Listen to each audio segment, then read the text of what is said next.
여러분 안녕하세요. 정은입니다. 최근 언론 보도를 통해서 현재 20, 30대인 밀레니얼 세대가 부닥친 경제적인 현실이 그 이전 세대와는 많이 달라져 있다는 내용을 본 적이 있는데요. 특히나 내 집 마련의 꿈은 점점 더 현실과 멀어지고 있어서 이럴 때일수록 미래를 위해서 더욱더 투자 공부, 재테크 공부를 해야 하지 않은가 싶기도 합니다. 요즘 밀레니얼 세대들이 그나마 내 집 마련 꿈을 이루기 위해선 아무래도 콘도가 대세인 시대가 되었다고 하는데, 그런 의미에서 오늘도 재테크 전문가 베이트리 그룹의 테드진 씨를 모시고 토론토 콘도 시장의 지난 10년을 되짚어보고 또 다가올 10년을 전망해보는 아주 그런 소중한 시간을 가져볼까 합니다. 안녕하세요. 네, 안녕하세요. 오랜만에 인사드리겠습니다. 반갑습니다. 네, 반갑습니다. 네, 벌써 연말이에요. 올해가 며칠 남지 않았습니다. 네. 사실은 저희가 지난 1년 2019년 한 해를 좀 되돌아보고 그리고 이제 다가오는 2020년 한 해를 전망해보는 그런 시간을 원래 저희가 주제로 삼기로 했었잖아요. 네. 근데 지금 제가 말씀을 드렸지만 10년 그게 아니라 좀 확대해서 지난 10년을 다시 한번 되짚어보고 그리고 앞으로의 10년을 전망해보는 그런 시간을 가져보신다고 말씀을 하셨습니다. 어떻게 보면 사실 좀 큰 맥락에서 다루기 때문에 더 도움이 되지 않을까 싶기도 한데, 자, 과연 그렇게 따지면 지난 10년은 어땠나요? 2009년 정도가 되겠죠? 네, 그때 그렇죠. 상황은 10년 전이면 어땠었나요? 2009년 정도죠. 네. 그래서 한 10년 주기로 이렇게 우리가 큰 틀에서 보면 네, 맞아요. 그 지나온 1년과 다가올 1년도 아마 쉽게 뭐 그럼 자동적으로 앤서가 그렇죠. 답이 될 그 안에 것 포함이 같아요. 되어 네. 있으니까요. 그래서 아마 2009년도 상황부터 해서 한 5년 네. 정도 보고요. 그 이후에 5년 정도 우리가 살펴보고 그다음에 이제 앞으로 10년을 전망해보는 그런 시간을 좀 가졌으면 좋겠다라는 생각이 들더라고요. 네. 2009년 상황부터 한번 보면요. 이제 토론토 콘도 시장 네. 그 관련된 상황인데요. 이게 그 토론토 콘도 시장도 뭐 이제 부동산 시장 그과 전체 부동산 시장과 연계가 돼 있고, 그렇죠. 토론토의 네. 부동산 시장도 이제 미국이나 세계 그 경제와 연관이 돼 있단 말이에요. 그렇겠죠. 아무래도. 그래서 그 이제 좀 더 확대된 그 무대에서 한번 미국발 전 세계적인 금융 위기가 있었던 네. 시절이었었죠. 서브프라임 금융 위기. 네, 그죠? 이제 기억납니다. 뭐 우리 인류가 뭐 지금까지 경험하지 못했던 그런 규모의 대규모의 미국발 글로벌 금융 위기가 2008년도 말에 터졌어요. 네. 네? 그래서 2009년도 들어서는 뭐 사람들이 다 아주 이제 올해부터 무시무시한 상황이 연출이 되겠구나 이렇게 막 좀 그 암울한 전망들을 많이 했었어요. 네. 그리고 캐나다 경제에도 상당히 이제 먹구름이 좀 드리웠었죠. 근데 2009년도 연말이 되니까 모두가 예상하지 못한 상황이 또 생겼었습니다. 뭐였죠? 미국은 한참 이제 헤맸었는데 캐나다는 이 콘도 시장의 경우에 그 2009년 상반기 때 이제 2009년 한 해 한 4,000세대 정도 뭐 분양이 이루어지면 다행이지 않을까 이렇게 이제 전문가들이 전망을 했었는데 네. 2009년 연말이 되니까 한 11,000세대 정도 네. 분양이 됐었고요. 네네. 그리고 토론토 평균 집값도 미국은 이제 와장창 그 떨어졌다가 회복되는데 상당한 시간이 걸렸는데 네네. 토론토는 한 10% 정도 떨어지는가 싶더니 다시 정상회복 한 1년 만에 네네. 이제 그랬던 그 상황이었었습니다. 그리고 이제 순풍에 돛을 단 듯 이제 콘도 시장이 그 회복이 되더니 2011년 말에 가서는 거의 28,000세대 정도 분양이 되면서 네. 뭐 역대급 분양 실적을 기록을 하기도 했었고요. 그 2011년까지 이제 그런 상황이었었는데 그 중요한 부분이 미국하고 캐나다하고 그런 큰 차이가 있었던 그 점이 네네. 아닐까 싶어요. 아, 네. 지금 사실 말씀하신 것처럼 2008년 말 또 2009년 그 10년 전이죠. 거슬러 올라가 보면 미국발 금융 위기 정말 100년에 한번 올까 말까한 그런 그렇죠. 불안 국면을 네. 저희가 이제 맞아서 사실 전 세계적으로 불안한 그런 정세였었잖아요. 그런데 특히나 말씀하신 것처럼 미국 같은 경우에는 좀 오랜 기간, 상당히 오랜 기간 좀 침체돼 있었는데 경제 상황이 네. 거기에 비해 같은 이웃 나라인 국경을 접하고 있는 저희 캐나다에서는 사실 말씀하신 것처럼 뭐 크게 다소 이렇게 좀 주춤하기는 했지만 금세 회복이 되는 그런 차이를 보였단 말이에요. 특히나 뭐 부동산 경기가 그렇게 차이가 있었다라면 과연 미국과 또 캐나다의 그런 부동산 그런 시세라든지 아니면 그런 경제 시장에서 큰 차이를 보이는 어떤 근본적인 이유라면 어떤 걸까요? 네, 그게 아마 오늘의 제일 중요한 포인트가 아닐까 네. 싶습니다. 그 캐나다 시장이 미국하고 어떻게 다른지, 그리고 우리가 왜 자신감을 가져도 좋은지 이런 부분들을 좀 이해를 하셔야 네. 우리 밀레니얼 세대 20, 30대 젊은 층이나 중장년층도 이제 미래를 설계하고 계획을 하시고 준비를 하시는데 네. 도움이 되실 것 같아요. 네. 네? 그런 이제 마인드셋을 일단 우리가 자신감을 갖고 제대로 된 긍정적인 마인드셋을 가지시는 게 중요하잖아요. 네. 그러려면은 이거 캐나다하고 미국하고 이렇게 큰 본질적인 차이가 있었는데 그걸 이해하려면 사실은 그 2009년 당시의 상황만 가지고 놓고 보면 이해가 조금 어렵고요. 네. 우리가 타임머신을 타고 조금 더 거슬러 올라가 봐야 됩니다. 네? 그래야 좀 이해가 되실 것 같아요. 네, 뭐 하기야 뭐 말씀처럼 사실 현재라는 거는 이제 과거의 어떤 그 결과물이라고 할 수가 있으니까요. 결국에 그게 다 반영이 되는 건데 그럼 지금 타임머신 말씀을 재미나게 하셨지만 과연 10년이 아니라면 어느 정도까지 저희가 거슬러 올라가서 그걸 또 들여다봐야 될까요? 한 250년만 거슬러 너무 많이 갔는데요. 네. 네.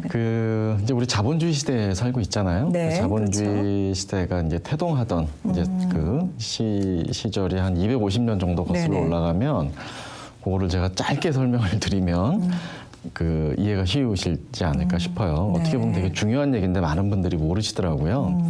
마치 우리가 지금 우리말을 쓰고 한글을 사용을 하는데 우리 한글을 세종대왕님이 만드신 건 누구나 다 알잖아요. 그렇죠. 네? 근데 우리가 지금 자본주의 시대를 살고 있고 이 경제 활동을 하는데 돈이라는 거를 매개체를 사용을 하고 있는데 자본주의 시대에 아버지는 누군지 이제 이런 이제 그런 얘기도 어떻게 알고 보면 재밌어요. 그걸 네. 좀 설명을 좀 드리고 그게 오늘날과 어떻게 연관이 돼 있고 그게 미국하고 캐나다에 어떻게 차이점을 만들었는지를 좀 설명을 드리면 이게 현재 모습이 그림이 그려질 것 같더라고요. 네네. 1776년도에 네. 이 자본주의 경제학의 아버지 시조라고 할 수 있죠. 그분이 혹시 이름 아시나요? 공부했습니다. 중학교 때인가 고등학교 때 네. 배웠던 것 같아요. 사회 시간에 아담 스미스 말씀하시는 거죠? 그렇죠. 아담 스미스. 네네, 네. 예, 아담 스미스라는 분이 네. 우리 인류 역사상 가장 중요한 책을 한 권 출간을 하십니다. 네. 그 책 이름도 그럼 기억나시나요? 다 시험에 나오잖아요. 국부론. 국부론이죠. 네. 그러니까 1776년도에 아담 스미스가 이제 국부론을 쓰는 거예요. 혹시 그 안에 내용도 기억나세요? 정확히 기억 안 납니다. 거기까지는. 예. 네. 그 국부론을 이제 쓰셨는데 그게 아주 센세이션을 일으켰죠. 그 당시에. 네, 혁명적. 국부론 안에 담겨 있는 내용이 뭐였냐면 기억이 나실 거예요. 보이지 않는 손. 아, 네. 우리 어벤져스 그런 손이 아니라 네. 보이지 않는 손. 시장은 수요와 공급에 의해서 네. 보이지 않는 손에 의해서 결정된다. 그 원리를 맞습니다. 네, 그래서 그 아담 스미스가 한 얘기가 우리가 빵집 주인이 빵집 사장님이 새벽에 일어나서 빵을 굽는 이유가 무슨 자비심에서 우리를 먹여 살리려고 새벽같이 일어나서 빵을 굽는 게 아니다. 그렇죠. 본인의 이익을 추구하기 위함이다라는 이제 그런 논리를 이제 만드신 분인데 자유방임주의라는 개념이 그때 네. 이제 나오는 거예요. 그러니까 국가는 시장에 개입하면 안 된다.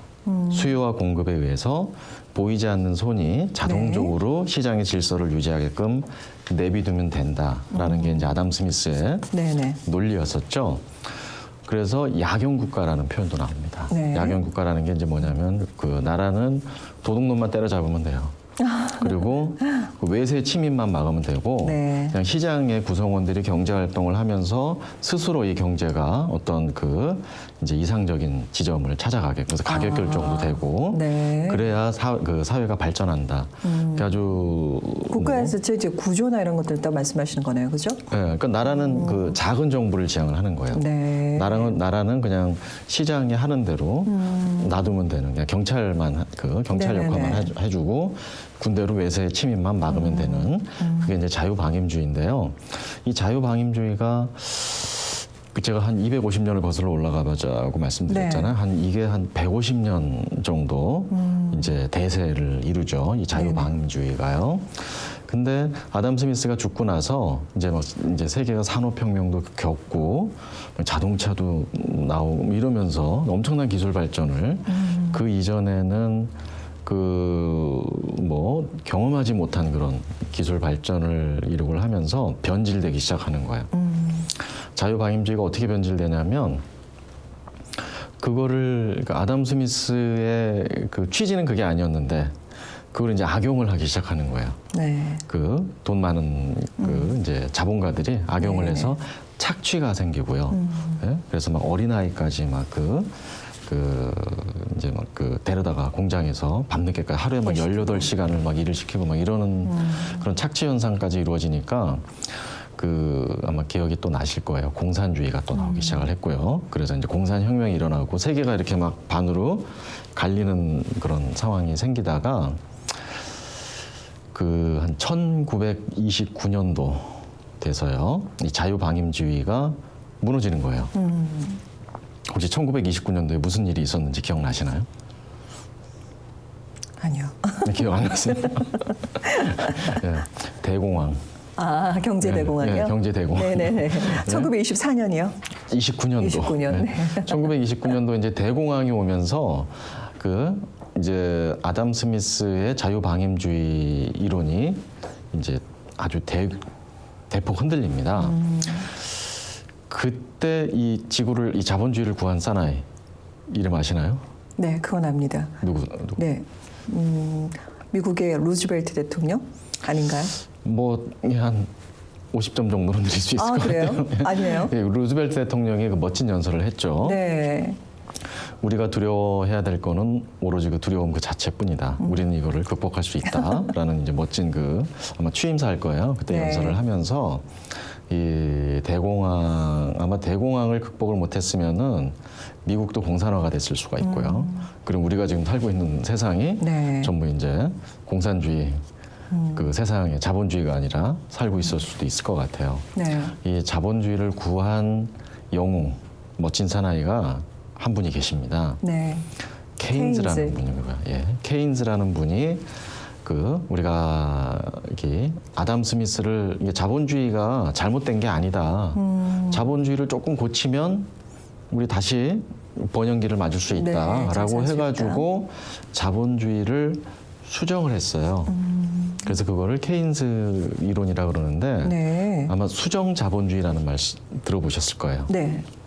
자본주의를 좀 고친 거죠. 어떻게 고쳤냐면 국가가 개입해라라는 거예요. 국가가 적극적으로 시장에 개입해서 그 이전까지 자유방임주의 하에서는 그냥 풀어놓는 경제 정책 위주였었는데 이제 케인즈가 들어서면서부터는 국가가 시장에 적극 개입해서 여러 가지 국책 사업을 하고 여러 가지 제도적으로 제한을 두고 또. 경제를 네. 살리면 된다.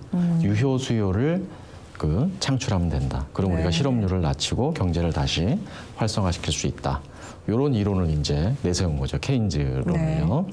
그래서 케인즈가 한 반세기 이상 그 누구도 케인즈의 말에 반박을 못할 정도로 이제 그게 자본주의 이념에 우리 사회를 이끌어가는 경제적인 이제 원동력이 되는 거예요. 경제사를 공부하는 것 같은데요? 예, 좀 그죠? 어렵나요? 아닙니다.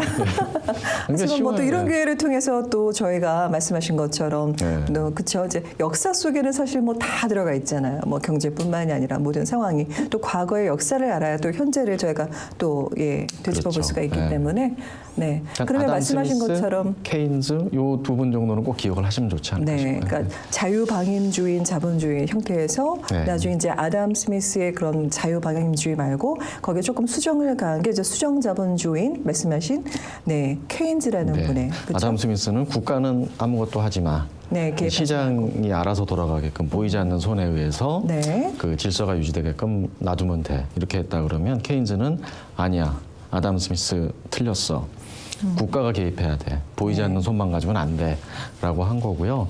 그 덕분에 이제 뭐 그 뉴딜 정책이 나왔고 후버댐 같은 뭐 철도, 교량, 항만 뭐 이런 어떤 대규모 이제 국책 사업들 이제 열심히 이제 돈 찍는 인색이 돌렸겠죠. 네. 그래서 막대한 양의 돈을 풀어서 이제 그 고용을 증가시키고 이래가지고 경제가 회복이 되면서 미국이 엄청난 번영기를 맞았죠. 그런데 그게 한번 크나큰 위기에 또 봉착을 하게 되는 게 70년대 들어서예요. 네. 케인즈 이론이 한 50년 동안 그 승승장구하다가 70년대 들어서 오일 쇼크가 2번 있었습니다. 네. 1차 오일 쇼크, 2차 오일 쇼크가 있고 뭐 스태그플레이션이 생기고 하면서 이제 많은 경제학자들이 케인즈가 틀렸나? 이제 그런 의심을 하기 시작을 한 거예요. 네네. 그러면서 이제 레이건 대통령 기억나시나요? 아 모르겠어요. 그럼. 레이건 대통령하고 마가렛 대처 네네. 영국 수상, 네. 레이건 행정부와 대처 행정부가 이제 케인즈식 경제 정책을 버리는 거예요. 그리고 이제 그 시카고 대학교에서 나온 이제 그 밀턴 프리드만이라는 분을 주축으로 한 신자유주의. 그때 그 신자유주의 학파에서 주장을 하는 논리의 맥락은 뭐냐면 케인즈가 틀린 것 같아. 아담 스미스가 맞는가 봐. 다시. 그래서 다시 정부는 개입하면 안 되는 것 같아. 예? 너무 이렇게 케인즈식으로 정부가 개입을 하다 보니까 그 시장 질서가 망가졌나 보다. 이렇게 해가지고 신자유주의가 나오는 거예요. 네오리버럴리즘이라고 하고요. 그때부터 그 신자유주의 정책은 이제 규제 완화로 대변됩니다. 네. 네, 규제 완화가 이제 이루어지면서 미국의 월가가 이제 번성하기 시작하고요. 네. 여러 가지 파생 금융 상품이 나오고 은행에서 뭐 보험을 팔고 투자은행에서 뭐 세이빙스 계좌를 오픈을 하고 여러 가지 이제 파생 금융 상품들이 나오고 그 경제가 또 회복을 하는 네. 80년대부터요. 그런 상황이 됐는데 우리 그 이제 좀 여기서부터는 좀 익숙한 재밌는 얘기가 되지 않을까 싶어요. 네, 근데 말씀하신 것처럼 네. 그 이제 저도 당장 말씀을 듣기에 80년대로 넘어오니까 제가 아는 얘기들이 나오고 또 이제 네. 가까워졌다고 생각을 하니까 더 이렇게 실감이 나게 되는데 그 재밌는 얘기를 오늘 다 못 나눌 것 같아요. 지금 사실 말씀하신 것처럼 미국과 캐나다의 어떤 그 차이를 설명해 주시기 네. 위해서 저희가 뭐 250년 전부터 올라가서 저희가 이제 계속 자본주의에 대해서 그 역사라든지 경제사를 자기가 잠깐 되짚어 봤는데요. 마치 무슨 얘기를 듣는 것처럼 되게 재밌긴 들었는데 그 궁금한 얘기는 오늘 다 못할 것 같습니다. 벌써 시간이 다 됐나요? 네네 그렇습니다. 궁금하면 다음 편을 또 보셔야 될 것 같은데 네네. 저희가 그러면 이 이야기를 이어서 다음 시간에는 어떤 얘기들을 본격적으로 나누게 되나요? 네, 그러니까 그 이제 우리 한국 이야기를 좀 네. 해서 왜냐하면 한국이 미국 그 해바라기, 미국 바라기를 그렇죠. 했잖아요, 그렇죠? 그래서 맞아요. 미국 형님이 하시면 한국도 무조건 따라서 하고 막 이랬잖아요. 그래서 미국을 따라서 한 그 결과가 신자유주의 때문에 서브프라임 금융위기가 나왔거든요. 네.